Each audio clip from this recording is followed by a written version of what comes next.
So, whether you're watching play, we have a lovely guest today. Her name is Enza, aka Esperanza de Todo de Nada. And Enza and I have been friends for many, many years. We met originally in Ashland, Oregon, through a mutual friend of ours, Ruthie, aka Abuja. And they met in Bali. Isn't that true? You guys met in Indonesia? Yeah. Yeah.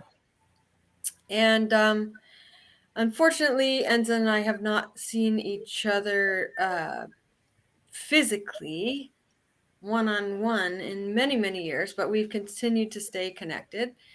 And as you know, I like to bring people on this show that I find to be inspirational, that have very, that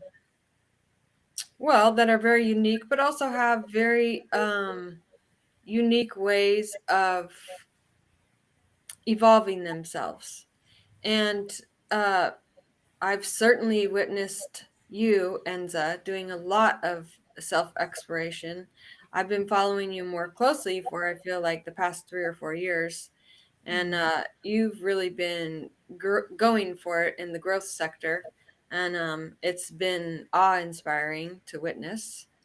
And some of the ways that I've seen you do this is through music, through art, through being a mama, through looking at what's going on in the world stage and how you relate to that. And gosh, you've covered so much: judgment of yourself, judgment of others, what it feels like to be in the world right now in these very interesting times we live in. And you also, I should tell you guys, so Enza lives in Mexico. She's from the United States, but she now lives in Mexico. And how long have you been living in Mexico, Enza? This is our seventh year.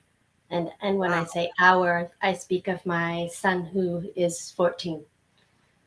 Yeah, you have a teenager now. Yeah, I know I, I haven't seen you in a long time because the last time I saw you, you came to visit me when I was still living in New Mexico, and Paolo was just, maybe he was like 3. yes, yeah. So it's I been was thinking he wasn't long. even alive, but maybe he, yeah, he was Oh then. no, he was definitely with you guys. Okay. Yeah, So yeah, yeah. yeah. Another lifetime. It was another Wow, lifetime. I know. Yeah, yeah. So, Enza, there's so much we could touch on today. Mm. Um, whew, uh, yeah. I mean, where would you like to start? Would you like to, I would like to hear a little bit about the musical group that you're part of. Mhm. I'd like to introduce the audience to, your journey with painting, with karaoke, with writing. You have a book. I should post that up here. Where did it go? Aw. Um, so here it is, Deep Low Bow. So, if you would like to reach Enza at any point, her website is listed below on the ticker tape there. And yeah, let's just take it from there. Yeah, Where would you like to yeah, start, Enza? yeah. Where shall we start? Well, I'll start by just saying, like Julie, it's just my great honor and pleasure to be here with you. You also provide tremendous inspiration and Oh, light, and it has been amazing, really, that we've been able to stay connected as we have, and it is social media. Like we yeah, just have to give it to that, right? yeah, And it's quite incredible that we can watch the evolution of a friend who lives in another country and really feel the connection and know the connection. So this is amazing, and here we are right now in different places on these screens, like having a conversation to share with other people. It's quite incredible. it So is. thank you so much for inviting me here today. Um, so I guess let's see. I I will start by I like to share the story of being I was 40 years old and 7 months pregnant with my first and only child. And I just realized that I had never even sung karaoke. I had never allowed myself to stand before an audience and belt out a song. It was always this. I always wanted to, I would see others on the stage and I just wanted so much to just fully transmit this spirit through my body to share with others, but I had no trust. I had no trust in myself and therefore the others. And so for 40 years, I would watch people on the stage, and it was wonderful to have this kind of catharsis through others. But I realized that I was 7 months pregnant, and I had to at least go on a stage and belt out a song. So I did that just a couple of days before my 40th birthday in San Francisco at the Mint, and I did Pat Benatar, Heartbreaker, which is pretty driving. It's really a really driving song. And but then I had a baby and kind of went in a baby cave. Absolutely went in a baby cave. And then someone invited me. I'd say it was 4 years later to a birthday party, and there was karaoke, and I just ripped out this door song and had felt so powerful and amazing to allow this channel of energy to move through the body, and I kind of felt like I wanted to just do that all the time. But I was also the mother of a 4-year-old child. And eventually I realized that it wasn't going away, this desire to sing in this way that really is about trans transporting energy, maybe.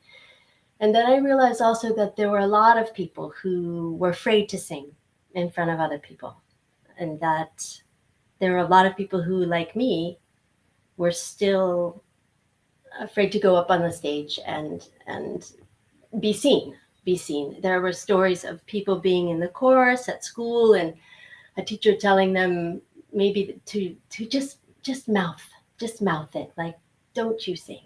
People have been shamed for not sounding good, and in our culture we think that music is for the musicians, and we're not encouraged past childhood much to sing and dance.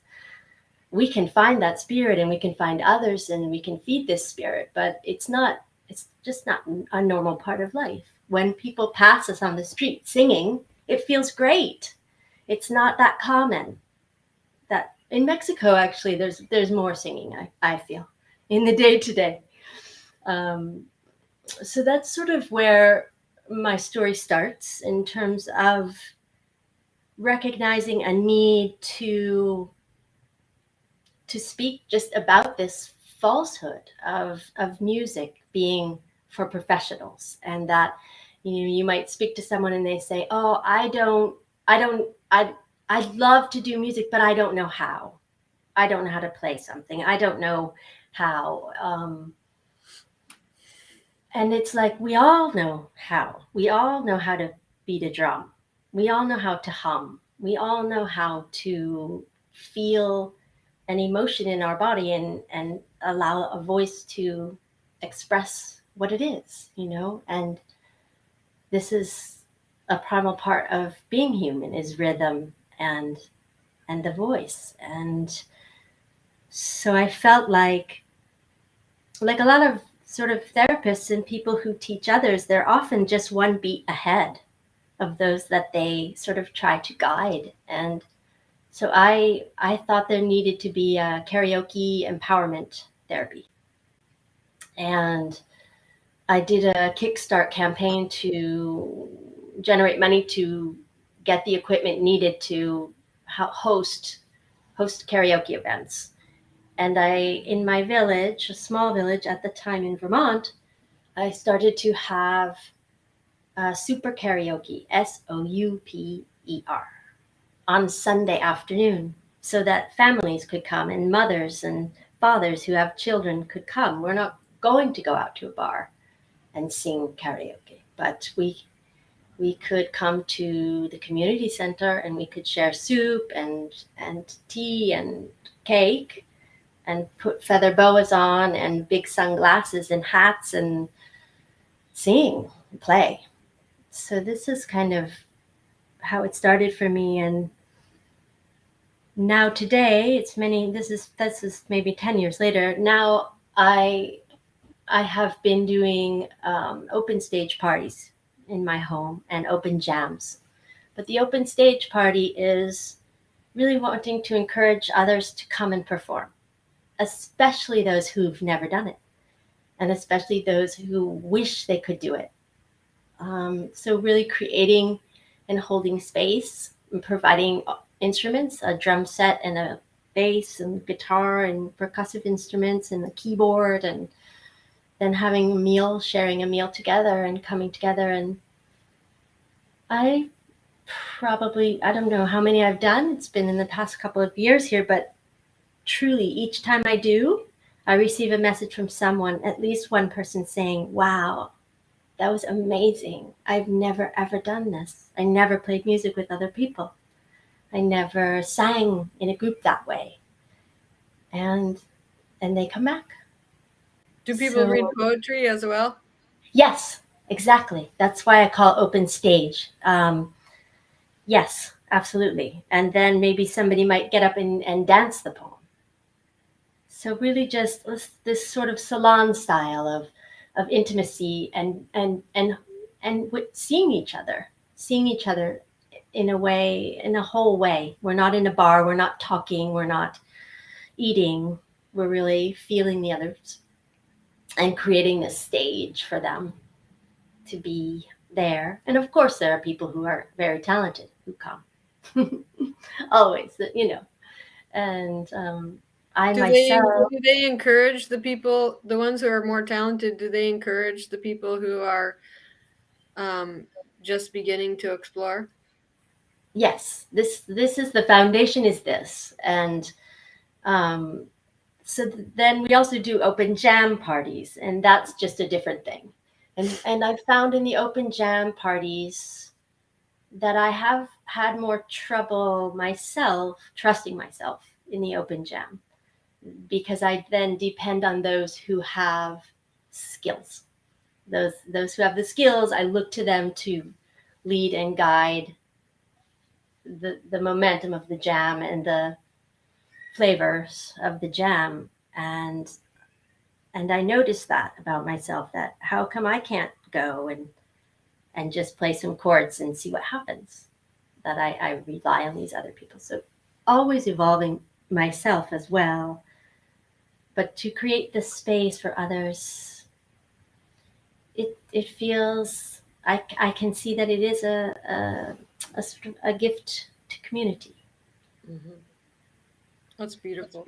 Thank you. So sometimes you get on line on your Facebook page and you sing karaoke by yourself.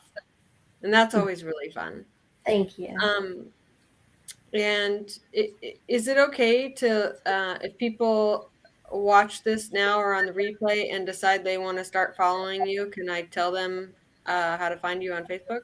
Sure. So Yes, I am. I wrote it. It's funny. I wrote Esperanza de Todo de Nada, where on Facebook and in general, this it's artist Esperanza name de Nada. de Nada de Todo. Yeah. So maybe it's time to change it. Yeah. That is my Facebook name. Yeah, Yeah. for sure. So and then you've also begun, well, it's your past beginning, but you've also been playing around with the guitar and with the drums and with the bass. Is that correct? We have a bass here, but I haven't explored that very much. But the Um, guitar and the drums, the trap set you have. Yep. Yes. And for example, we are having a party on the 17th of February, will be a open stage party here in the house. And my friend and I, my partner and I, are practicing songs together, and she is a bass player. and Hmm. she's a skilled musician, but she's going to play the drum kit, and I'm going to play the guitar. Wow. And I'm also learning a little bit more about structure discipline. You know, structure discipline. This is how I move from being a hack on the guitar to having some skills. It's going to be putting time in, and Yeah. I've had quite a lot of resistance actually, Yeah. and just been happy with being a hack in a lot of ways, in a lot of realms. I might always stay happy that way, but When I you could. say hack, are you referring to like yourself as a novice? Yeah, yeah. I guess I like the sound of that word hack, especially. Yeah, that I don't. A lot of times I will describe myself as that I have a lot of spirit. I bring a lot of spirit, but I don't have a lot of technical skill. Yeah. And so that's who I encourage also. It's like, Yeah. okay, so you don't know how to play music. That's what you say, but you're full of music. So just come Yeah. and you can use these sticks or whatever, Yeah. just hum or just allow people to. Well, So, let's talk about because all of this, so the discipline is one part, but the I think what anybody has to face when they begin exploring expressing themselves through a medium, whether it's writing or painting or dance or singing or playing an instrument, is we come up against our ego and our fear. Do you have uh, anything that might be encouraging to other novices um, about the journey of facing your fears? And even, even with painting, like you've had artistry in you for a long time, but now you're painting murals on walls and paintings on canvases that are selling. People are wanting to buy them because they're so beautiful. And that was a whole another leap you took. So, can you talk about how you have um, danced with your fear throughout these various artistic endeavors in a way that might help somebody who's hearing what you're saying now or on the replay? mhm. I think that it's sort of silly, but actually making a video, just even making a video, is very, very helpful because I am imagining being seen, but I'm actually not in the moment being seen. But even if I'm not in the moment, I feel that I am. The intention is such. And I have made videos of myself playing, an original song on guitar where I still can't change my chord in time to keep the rhythm that I want. And so I'm not performing a song and I've got it all laid down, right? I'm coming on and I'm saying I'm a human being who feels a lot and has a lot of creative energy and wants to express and I actually want to be seen in my expression. And it isn't about I got to get it right and I want to do it and then I'll be seen. It is, I guess, embracing that we are all vulnerable. We are all vulnerable, and that my ultimately my desire to share the experience of discovery, of creativity, of community in being witnessed, that just weighs out. It weighs out my fear. And as well, we know that when we show up vulnerable, when we show up unsure, we 100% inspire others to do the same. That actually has been a huge impetus for me because I see the value, I know the value for myself, but it's not for myself, it's for everyone.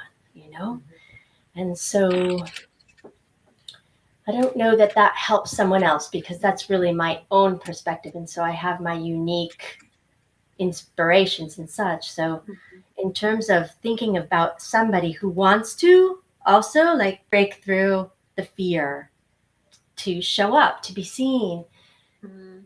I think that I guess I think that is a nice thing to hold in the mind is that when I do this, Hmm. it offers permission to someone else Yeah, to do the I feel same. that too. Yeah, Yeah. I had to face a lot of fears just to do this. It's like first I had to find the platform, restream, then I had to figure out how to use it. And I actually paid somebody to come on here with me a few times and be a moderator in the background Mhm. so that if something went wrong, she could help me. And, there's this whole thing about self judgment and comparison like, oh, well, other people have all of these followers and they're more professional and they have their mic and all their equipment and their green screen. And, or like, about a year ago, I gave away pretty much all my clothes. So I'm like, oh, I'm just going to be wearing the same thing over and over, whatever, all these stories, right? And I just had to let go of all that if I was going to do this and just, you know, press uh, play and go live and see what happens. And I don't even think how many times have I done this? I don't know, maybe 10 or 12 times.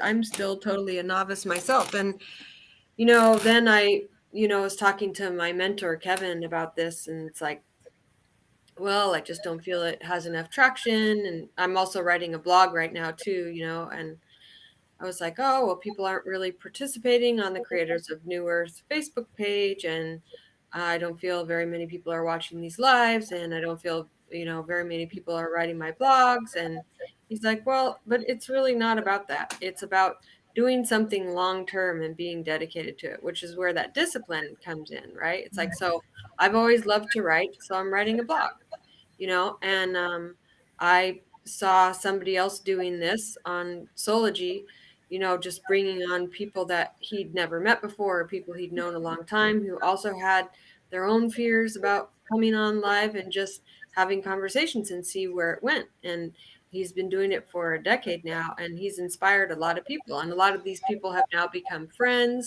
and met in real life and forged creative projects together and all sorts of things. So, and even you, as brave as you are, um, you you're here, but you did admit in the beginning, like it's pushing your boundaries a little bit to come out in this way. This is different than other ways that you've come out before. So, bravo to your bravery. Yes. Yeah. And you, Julie, I mean, I this is why I'm here is because of you and all that you just shared in terms of your own process and this and that and they are this and I'm not quite that and all of this skirting around the truth of what we feel and desire and so we are mirrors here, and I'm so grateful and I love it and thank you. Mm-hmm. um, Mm-hmm. Yeah, yeah, that's right. We see one another. We see one another and we take strength, Yeah. I as we all dissolve these blocks that we've just created ourselves. Yeah. Yeah, it's interesting because it's really not about whether we live next door to each other or whether we live in the same country. It's watching each other, grow and go through these processes and being able to cheer each other on and be genuine with ourselves and with each other and send little messages of inspiration. And it really is it feeds the soul. It is a sort of food and nourishment for the soul because I'm gonna get teary, but there's so many times, like lately I've been feeling so isolated because I don't live in a town where I have all my closest girlfriends, and I miss it so much. And I'm like, that was a time in your life, and now you're here, and I feel so isolated. And I'm very comfortable with solitude. Like living alone, I could live alone for the rest of my life. Mhm. But to be surrounded by community and people who are close to me, Mhm. oh boy, do I miss that, Mhm. And it's different. online. It's good that it's still there because it is some sort of substance and some sort of thread that keeps you going. But this whole I am exploring lately the contrast between solitude and isolation because I like I said I feel very comfortable with solitude, but I don't feel very hi Sam, thank you for being on here. Welcome. Um yeah, I don't feel very comfortable with isolation. So, hmm, there's a few topics I would like to cover with you. Um, there's so much, Enza. There's so much. You've had a lot of interesting things to say about what's going on in the global stage and how you personally dance with that. Mhm. Um, and I'm sure there's things you could share about stepping outside of the box of living in your own country and living abroad.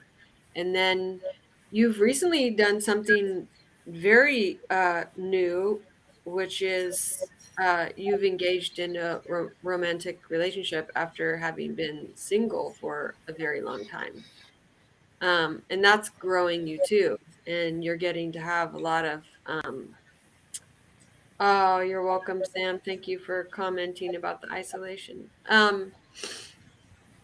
So, which of those topics would you like to explore first? Well, what is really up front every day for me currently is rebuilding trust with another human. And I I I guess I would say that for most of my life I did not trust in myself, and I did not trust in those around me. And therefore, in my more intimate relationships, I couldn't surrender to myself. I couldn't surrender to a new organism that is a relationship. And I spent many years, in the last several years preceding this new relationship, I was very attentive to my own wounded masculine. And I was working with a dark mirror there. And when I came out, I kind of was feeling a lot of the dark feminine. And I think I understood that there was a piece of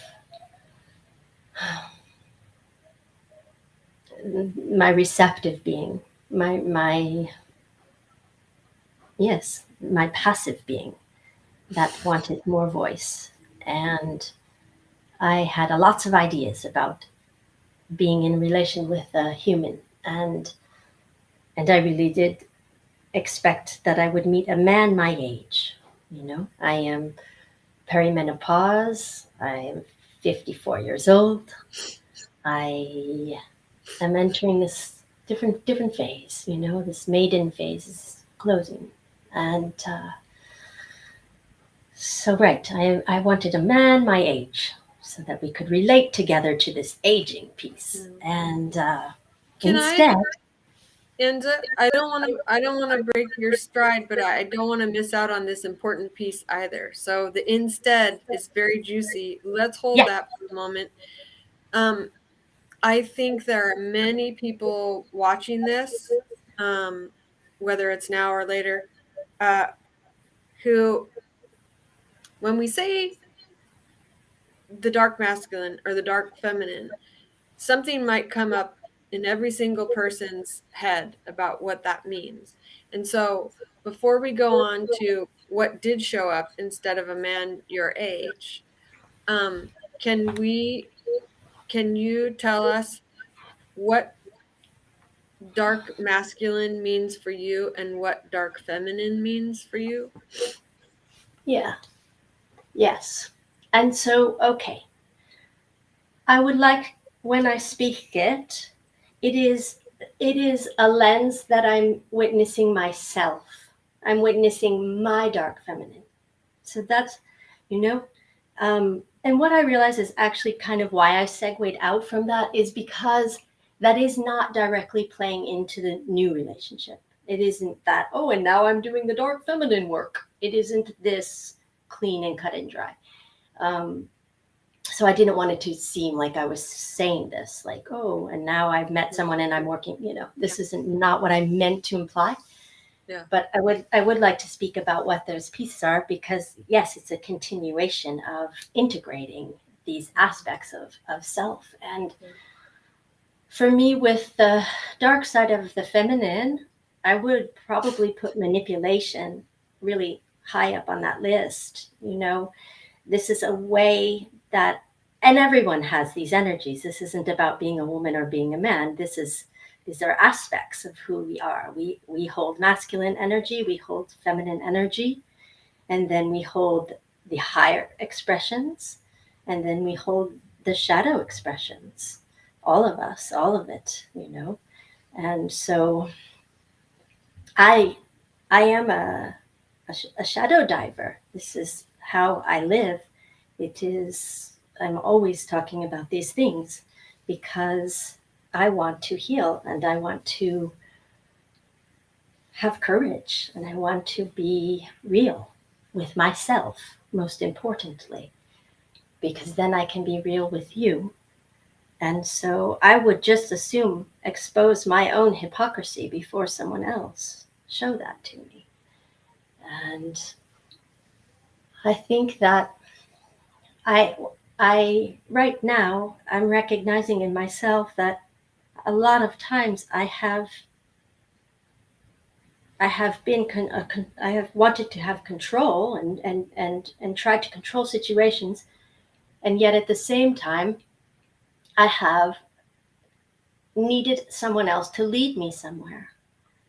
And this is a lot about self-worth, and those of us who have had a lot of injury to our self-worth, or who have a broken trust in ourselves because we took it away, the trust of what was outside of us. um, oh, I lost my train, Julie. Crap. Well, okay, so there's dark Yeah. feminine, dark masculine, Yeah. and you Oh, okay. and for you, you see the dark feminine in yourself as holding a lot of manipulation.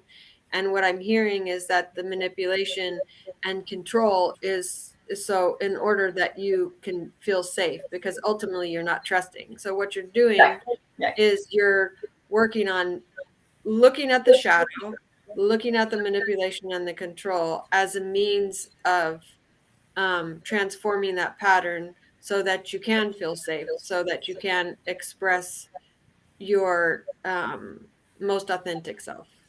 For sure. And I mean, at this point, I'm not living in manipulation. I'm not living in manipulation. At this point, I see, oh, I know what I want, but I don't ask directly. Yeah. I don't think I'm worthy of this, or I'm afraid I won't get it. That's a lot of the time for me. I'm afraid I won't get things. Um, and so I would rather not have the desires. So I'll just try to get this other person to bring me where I want to go. And this will never ever work. This will never Mhm. ever work, right? So it takes a lot of trust in oneself to declare what we want Yeah. and to ask for it, or to Yeah. make it happen, Yeah. especially in relationship. And Yeah. I often don't even know what I want. So good job that you know what you want. Right. You're right. I agree. I feel like this too. Like, wow, I am 100% clear right now on what my values are and what's important for me to transmute in my life.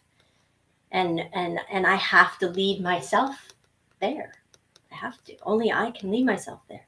Yeah. You know? So what do you, so I mean I'm sure there's I mean I don't want to stay here too long because there's so much more uh that I would love to get revealed about you before we end this session. But okay. So we're working our way towards talking about the relationship that you're in right now, and we've discussed a little bit about um your dark feminine side now, which you were relating to manipulation. And how about the dark masculine? what is that for you, and what did you discover, and how did you transform that? I know you said it's ongoing, but from where you Yeah, started to now. yeah. Well, one thing I think that's great about the dark masculine is you in healing the dark masculine is we have to, or healing anything, we have to stop seeing it in others and see it in ourselves, right? A lot of times it's like so super easy to be like, oh, look at this person in their darkness, and then how much more interesting is it to say, wow, that's my darkness, you know, and not walk away, but to be in there and decide that I want to be an observance of myself in so many ways. But I think a lot. Oh, I know. Oh, Julie, now I'm starting to pop around because this was all years ago. Actually, the stuff I'm talking about now, that happened some years ago. I'm going to jump to something and see how it sits with you. What has come up for me in the last month that I'm loving is I have been looking at the shadow of the rebel, the shadow of the rebel, because I've been a rebel since I was a child, and I glorified this. You know, this is powerful. This is independent. This is thinking for oneself. Um, this is strength. This is creativity. This is beauty. Just really glorifying the rebel, and for sure, all of that is true. And yet, I can now see how it really came from distrust for me, that I separated myself from others in this way. And so actually, this is my current shadow work.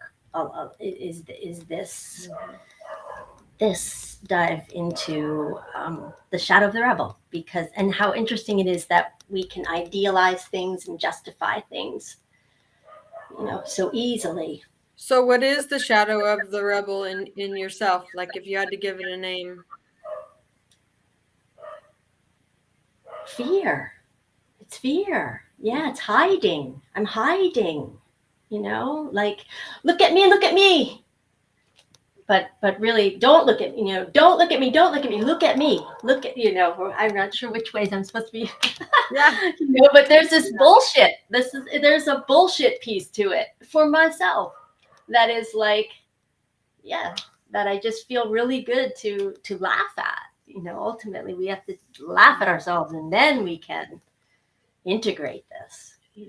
When you catch yourself acting from your dark masculine, like you said earlier, when you see yourself in your dark feminine, right away you see manipulation. When you see yourself acting from your dark masculine, what is a adjective you would attribute to that? Arrogance, assuredness, this sort of, this is a protection. This is a, Mm. you know, So this is also this. what's the light side of that? Well, I mean, curiosity, I don't know that that's the light side of assuredness, but it is the flip side of assuredness, is a continuation of openness as opposed to assuredness. Not that it's wrong to be assured about things. I'm not saying this, right?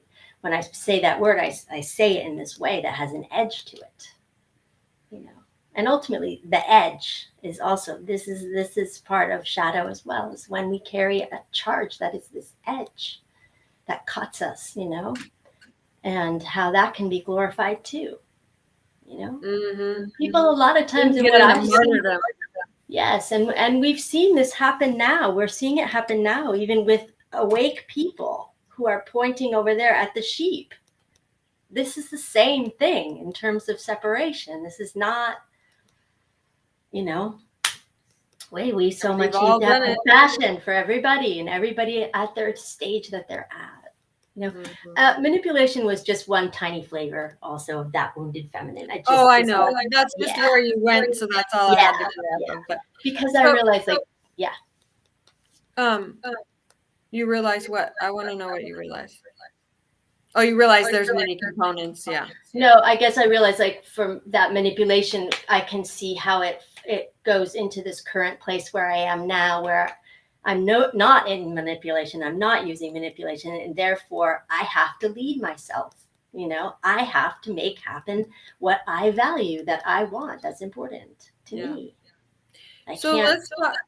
let's talk about your relationship that you thought was going to be a man your age and who it turned out to be, and where the play is and the joy and where the work is. So I first of all, I had a little, I saw someone in a cafe, and a voice in my head said, I need to meet that person. And I kind of thought, what? There was something in my head just said I had to meet that person. So I looked again at that person. I said, oh, okay. And then a couple of weeks later, they came to this party, this At open your space house? party. It was about a year ago, and we met. And she's a woman who is 17 years younger than me. And the next couple of days or so, she came to my house, and we stood in my doorway around the plants, and we talked together, and there was just a lot of mental clarity and a lot of mental understanding. And when she left, I said, whoa, whoa, I have never been with a woman before.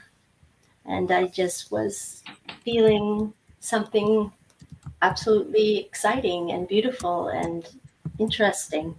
So I was surprised because it was not what I was thinking. But I was, yes. So, right in the beginning, of course, I didn't want to meet someone 17 years younger. And I would say, are there any problems? Is there a problem?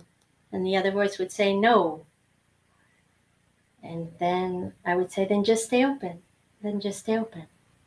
And this is the mantra, because I have tremendous powers of sabotage as a person who has trust issues. And yet I am feeling hugely inspired in this meeting of another human being. And I know that my highest value is human relationship. And I want to live in human intimacy that expresses all sides of my being. And I can't do this if I don't face and heal these trust issues. So I'm super grateful, that I've met someone.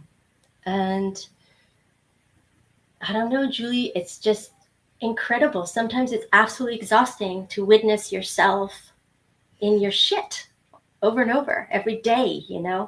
What I would say is, at the moment, we've been almost a year together. We have a foundation that I've never had with another human before. We There's trust I've never had. So when I speak about the challenge thus far, I already have had to move through a lot of my sabotage pieces, a lot of observing myself, contracting, and to go back to my mantra, just stay open. Mm-hmm. Um, I'm not sure. I wish I could remember your question and all of the parts, and you ended at your question with talking about challenge. So, well, what I love actually about the other day, someone said something to the effect of, like, "Oh, so you're gay now?" And I said, I'm a human, I'm a human being, and I am masculine energy and feminine energy, and I express all of this, and we are all this, and we are all the same. My anatomy does not hold power over my sexuality or my power of creation. It is not around my physical anatomy. And it is quite something to be in relationship with, as a human who feels very expressive of both my masculine and my feminine, to meet another person to share this is, uh, I don't know. It doesn't matter the sex of a person. It doesn't matter at all. It's our own selves with ourselves and how we choose to. I don't know. I guess I Did you might have? present as a feminine woman. I present this way, but Yeah, I don't have to identify as such. yeah. Did you did you have was there any social conditioning within yourself that you had to work through when you embarked on a relationship with your partner? Fortunately, no. Yeah, Yay! fortunately, no. Like, um, something clicked inside me actually a couple weeks before I met her. Something clicked in me, and I suddenly was attracted to women in a way that I never had been. And when that happened to me, I was like, damn, like, I wish this for everybody, because it's this whole different world. And it's not about lust. It is just simply about being more open to Mhm. fluid energy with other people. And I just didn't feel that before. And then something clicked, and I already opened there before I met before I met my partner. So I am grateful. I am grateful that no, there was no shit put on me or people around me that I felt afraid, Mhm. to be seen. And Mhm. and I can recognize and feel very grateful for that I'm not afraid, that I don't feel I have to hide things. Yeah. Thank goodness. Yeah. So I haven't lived in Mexico in a long time. I've lived and traveled in Mexico quite a bit, but it's been really years since I've spent, extended amounts of time there. And from what I remember about the culture, um, granted, I'm painting with a very broad brushstroke, but I think it's fair to say, and it's not like every culture has homophobia, right? But when I lived and traveled in Mexico, it seemed to be very apparent. Do you think it's relaxed now? Well, it's super macho, right? It's a super macho culture. Yeah, And it's very primal in a lot of ways yeah. in that. But what I have seen in more than one small town is like there are many. What do I'm super not PC, so I might say this wrong, and people might want to correct me. But so there are many humans who have the anatomy of a man who are dressing and wearing makeup. And I was just having tacos over with Flor, who has the anatomy of a man, but Flor is Flor. She is a flower. And for a small town, there are quite a lot of people like this in our town, and I don't see them being troubled. I just see them blending and just being a part of the community, you know, and women as well. The butch looking woman, the woman who's feeling her masculine forwardness, her she's choosing to externalize in this way that is more traditional of a man, and maybe it's a he, maybe it's the she. I, again, like, Yeah. to me, we are humans. We are humans. We are born with an anatomy. We feel many things. I don't know.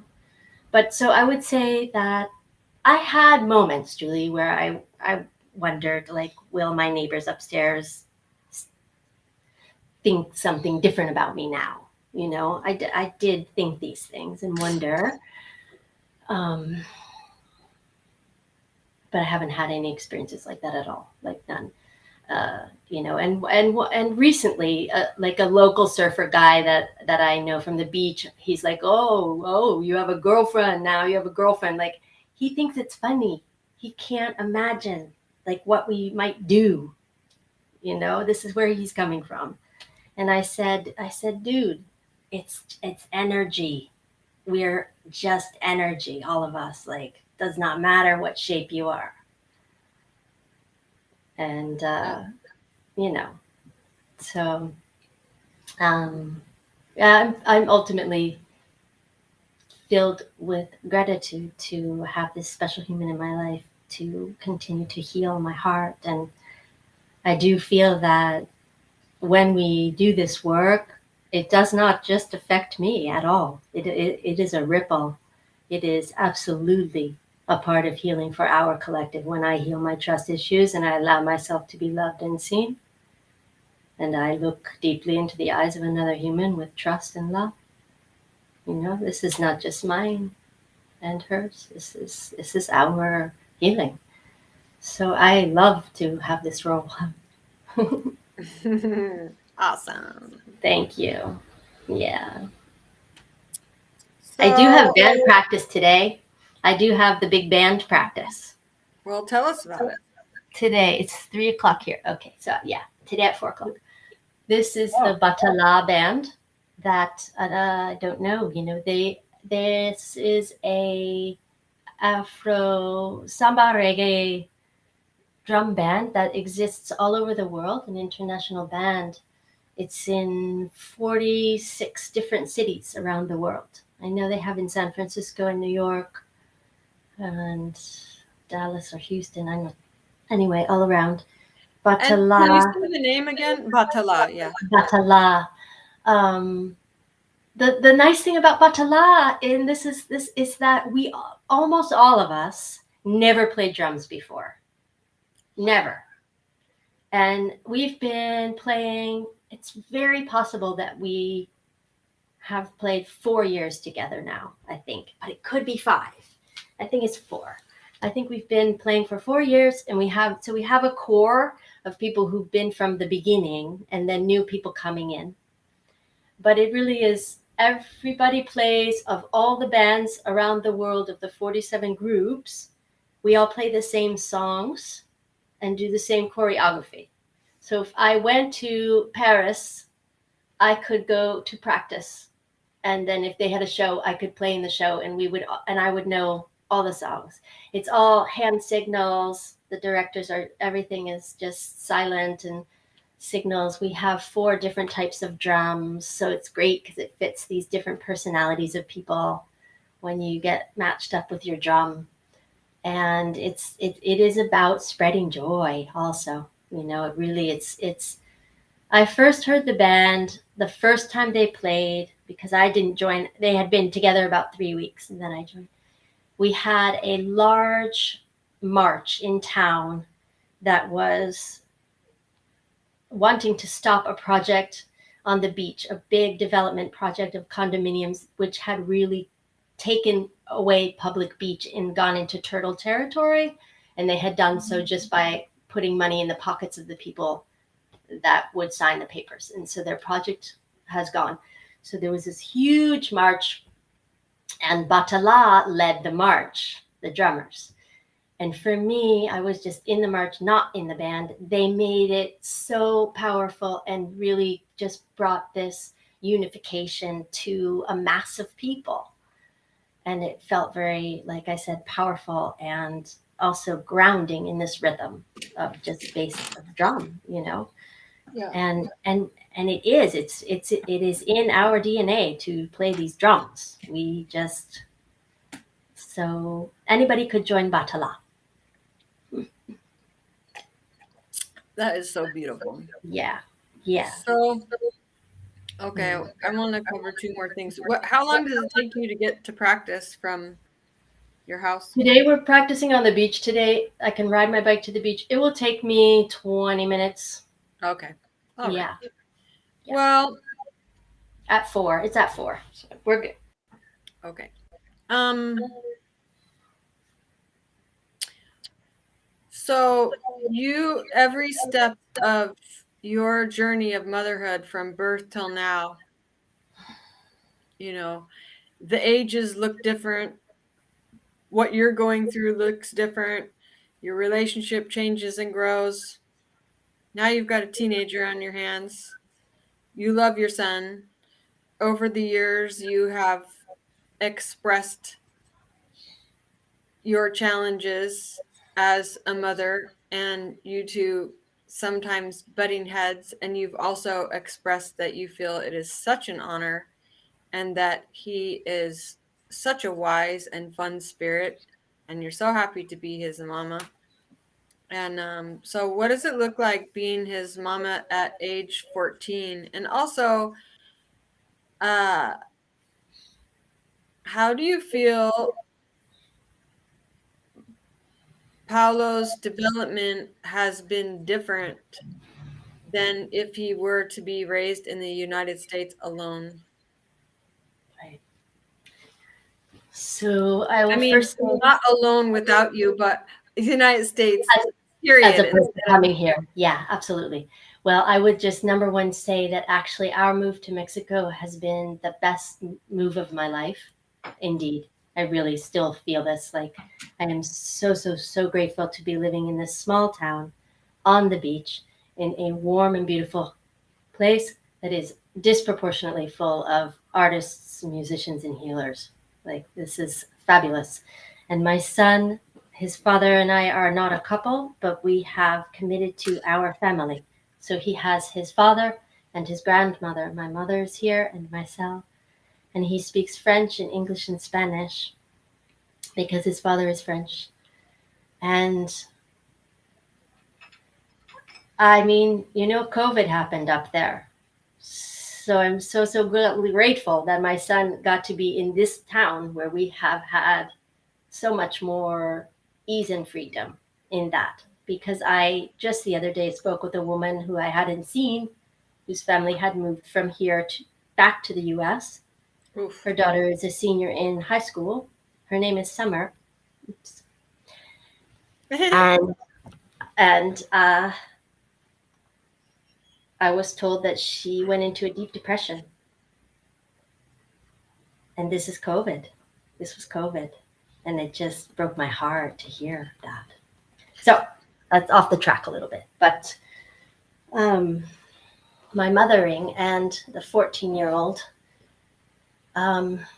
So it's incredible because, of course, the journey as a mother is a reflection of the journey with myself. And so the limits that I put on myself or the places where I don't trust, that's all I can offer my son, is within those limits. And so as I break through different pieces of my bullshit and come to trust more, I can be a softer human. And we just had an incident that was difficult but very beautiful, where I received a message from another parent saying that my son had done something nasty and cruel, and that it wasn't the first time that my son had been cruel to her son or insensitive to her son. And so then I bring this to my kid, and I already know he's going to tell a different story. One thing about my child, he really is very, very honest. We have a lot of trust, and he also just doesn't know how to keep secrets. So he tells me whatever, he tells me stuff. Um, and it was for sure that the parent is an extra sensitive parent of a sensitive child, and they were coming right out of the height of witnessing their child hurt by another kid. It was more than one kid that had done this, but it wasn't targeted against this kid. Anyway, we got to process this, and when we came out the other side where an apology was made and he was able to reflect on how it would feel, what it is to be insensitive, and what it is to be sensitive being, because he once told me, well, I used to cry too when people were mean to me. He was overweight a little bit. He was like a pudgy kid for many years. And and and he would cry sometimes. But what he did, what most do, is he hardened up an edge. He made a shell, and then he became very street. He's very street. This is very different than in Vermont. Vermont is we include everybody. There's no bullying. There's no tolerance for any of this. Now we're living in like the 70s down here. It's the kids are in the street. It's pretty rough, you know. The way they talk to each other, the stuff he says, never could fly in Vermont. But this is the way it is. But it's not an excuse. Okay, the point, I'm making a point. My point is that I was really trying to guide him and not go in frustration because he was still not sending this apology to the other child. And I just clicked really strong how important it was for me to remain over and over, remain soft with him, not to bring my edge in, not to bring my frustration, not to bring my disappointment. This is not what my kid needs. This is not what this teen needs.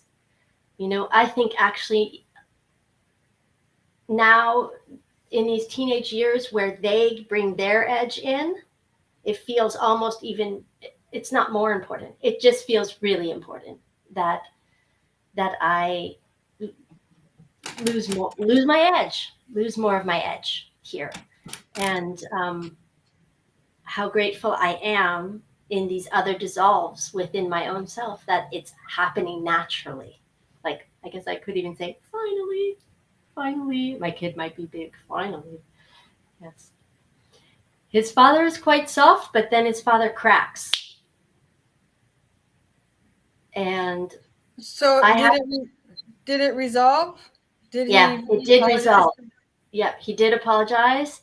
And it was tough. Like, he didn't want to go into his discomfort. He didn't want to feel how bad he felt for being a part of something that hurt someone, you know? And but he had to. And then he did. And the other mother wrote back and she said, you know, my son is feeling a lot more calm, and we're both feeling really grateful for your words, because I said, you know, it really wasn't targeted to your kid. It was impulsive and it was without thinking. That's where this act came from. This was a teenager acting impulsively, not thinking, not trying to target someone, but just being stupid, you know?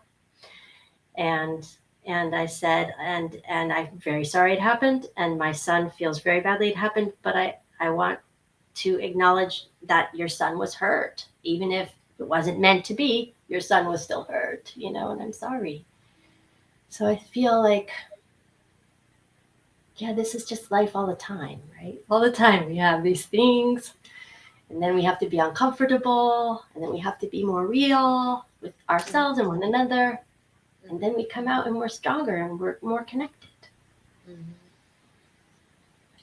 So Mexico, or where you're living, wasn't so strict about all these lockdowns and mandates and The town did lock down. Actually, our town truly locked down. I don't know for how many months, but it was they put a blockade at the front of the town, and people couldn't come in unless you lived in the town for X amount of months, you know, in that very intense time in the beginning. Um, but nothing like the States. Just and so was it and were the jabs forced on people? no, I don't think they Were were you forced made on to feel anybody. like you were a bad person and you know you were an outsider and you were, you know, not being a responsible citizen if you didn't None get of this this. put in your No. arm? Not in my experience. Not in my experience of this town. I know in some of the cities in Mexico that did happen. You know, I know that in Oaxaca City, it did shape like that a bit more, much more than here. Yes, yeah.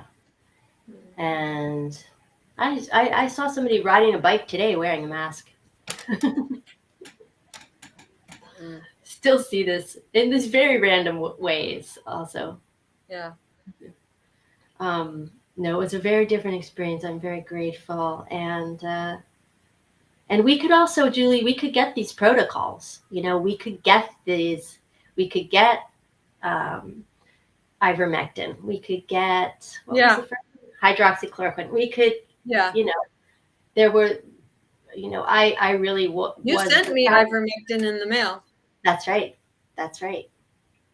Yeah, very different experience. I never had to take it because I've still never had COVID, but I mean, I have friends who've gotten the whatever it is and gotten boosted, and they've had it like twice. Anyway, to each their own. Yes. um I'm so thankful that you came on here today, and I'd love to have you back at some point. um I feel so shy right now, Julie. I'd love to have you back if she's open, if your partner's ever into you two coming on together. That could also be really fun. Wow, that could If be interesting for sure. Yeah, give her I mean, if you feel like it sometime, run it by her and let me know what she says. I To think it would think be about fun. this healing. Oh, let me put the ticker tape back up. Let me close the chat for a second. So everybody, the lovely Esperanza de Todo de Nada has to go to Batala practice La. at the beach. And I am so thankful that you came on here. I am thankful that you write poetry and sing and dance and invite other people to do the same. I am thankful that you literally paint your town. I am grateful that you are raising somebody who is kind and compassionate and thinks for himself, and is willing to admit when he does things that hurt other people. And Hmm. I am grateful that you had the courage to come on here today. I'm grateful for you and the world, period. And I love you so much. Thank you. Julie, amazing. This was fun. This was Thank you fun. so much. You're Wow. welcome. Have fun on the beach playing the drums. Yeah, it's quite a beautiful day. It is the best. Playing on the beach on the playing drums on the beach. Nice. We'll be about 20 people today. Nice. All right. Well, Hmm. um, yeah, now I gotta You get Ruthie creators on of here. New Earth. Ba, ba, ba. Yeah, Yeah. I did want to say that, like when we were talking about the dark, healing the dark side, right, and things Hmm. like this, or even if we're talking about the new world order and all this crazy stuff all around, like what is it that we can always be doing is building the new. We Yeah. can always be. We are creators of the new earth. We are this, Yep. and so True. yes, Creators of is New Earth, CONE, cone. And it's like the pineal gland. That's why it's cone. aha. Oh, yes. Yeah. Yeah. Keep going, girl. Okay. Thank you. Yeah. Love you so Thank much. you so much. Mwah. We'll be in touch. Now, Okay. next time you see Ruthie, tell her it's her turn. Okay. And Okay. come visit us sometime. I hope so. I'm gonna ask you one favor. I'm gonna press end stream now, Okay. but just stay on for 1 second, okay? Yes. Behind the scenes. Okay. Yes. Bye, everybody. We love you. Thank you so much. Thank you, Thank you. Thank you. everybody. Thank you. Ciao, ciao. Thank you, Sam, for watching.